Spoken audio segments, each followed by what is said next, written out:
Hey everyone, welcome back. I'm Mike Ergis, and now that I'm settled back in Los Angeles, I wanted to give you guys a wrap up of the Tampa Pro. Needless to say, I'm very happy with how things turned out in Tampa. It went really well. I took the red eye in on Tuesday night and got in Wednesday morning. It was a lot easier that way because I could sleep on the plane. You can pretty much ask anyone that knows me, I can sleep anywhere. Friends actually make fun of me because they say I'm partially narcoleptic. But first thing I did when I got to Tampa was hit Gold's Gym for my last cardio session. Yay! And then to the grocery store to pick up a bunch of stuff. I mean, believe me, I cooked an entire cooler of food, but there are always things you're going to need that are easier to get once you're there because there's only so much one person can pack and carry, especially with my little T-Rex arms.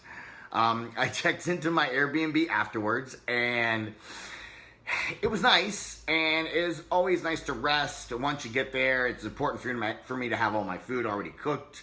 The last thing I want to do is cook my food and be on my feet. That way I can concentrate on what I'm doing and the things I need to do, like practice my posing, and I had to shave, which I hate, but you know, I always try to shave my body the day before I have it spray tanned. That way my skin can settle and I can put some lotion on it to keep it from drying out.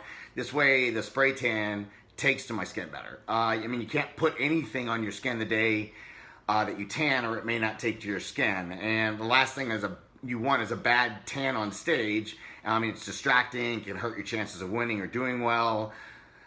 So you just want to avoid that. On Thursday, I just packed my bag with everything I would need for my tan and the athletes meeting. You know, I dressed in like loose sweats and a t-shirt.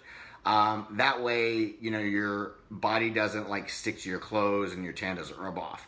I brought my music. I'm kind of overkilling my music. I had 3 copies just in case. You know, I try to pack them in all my different bags just so if something gets lost, I don't have to worry about it. I'll have one. Packed my meals, my posing trunks, and then the meeting actually went well. They told us what they wanted to know, weighed us in, and let us go. It was actually a pretty quick meeting. The meeting was actually the first time I found out who I was competing against. I like not knowing because in reality I can't control anything that happens except for what happens with me. And it doesn't help to compare yourself to everyone because you never truly know how you compare to someone until you're actually on stage with them. And even then, only the audience and the judges could see. You can't realistically compare yourself to someone by standing next to them and looking because the line of sight is different and most people are not objective about themselves at this point anyway. When you really see someone's flaws are on stage, when you're getting compared, not backstage. I learned that a long time ago at one of my first contests. I remember I kept looking at this guy thinking he was huge and that his legs were massive. At that point I was kind of intimidated. I wanted to leave. And when I looked around the room and I started looking at everyone and comparing myself and I kind of freaked out. But at the end I ended up third. I beat most of the guys there, obviously, because I got third, so I only lost to 2 guys. But the guy who I thought had massive legs and I thought was so big, he looked like he had chicken legs in the picture. So whatever you do, don't ever psych yourself out backstage. Focus on you and what you're there to do. You can't control anything else but yourself and how you look. I mean, I'll have to admit, when I got there and I saw there were 24 guys in this class, and it was a very deep field in Tampa. I mean, 4 of the guys that were in the show had beat me 4 weeks earlier in Vancouver. I was a little worried for a second. However, I just went back on my experience and what I had learned and realized I had worked really hard over the last 4 weeks, and this was a different show.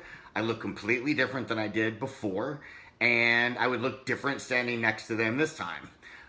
So best thing to do is stay focused on you. And in the end, I ended up getting 3rd out of 24 and came close to 2nd and beat the guys who had beaten me the weeks earlier. So I was really, really happy with the way that I did. No, I didn't qualify for the Olympia, but you know, I did do way better, and more importantly, I got to perform my routine again and dedicate it to the 49 people who lost their lives at Pulse in Orlando, which was really important to me. There are no other shows I can use to qualify for the O this year, so I'm going to have to wait till next year. However, I know there's no doubt in my mind I will be on stage next year, and I think I can really qualify for the Olympia, and I'm going to give it everything I've got. I'd love to thank all my friends and family that supported me through this journey so far, and also all of you that actually I haven't even met that sent me messages, encouraging, positive messages as I got ready for the shows. You have no idea how much that actually means to me. I'd also like to thank Fakri, who helped guide me and helped me get ready. He was a great support system, and especially knowing as an athlete, it's very hard to stay objective about yourself. It's easy to tell somebody else, you know, what to do, but it's impossible, at least for me. It's very hard to do it about myself because I'm very critical about myself. Once the show was actually over, I got to spend a couple of days with my dad before coming home. It was a really nice time. I enjoyed it a lot. Let's just say though, in the days that followed, I might have eaten a bunch of crap. So now I'm seriously fighting off the bloat.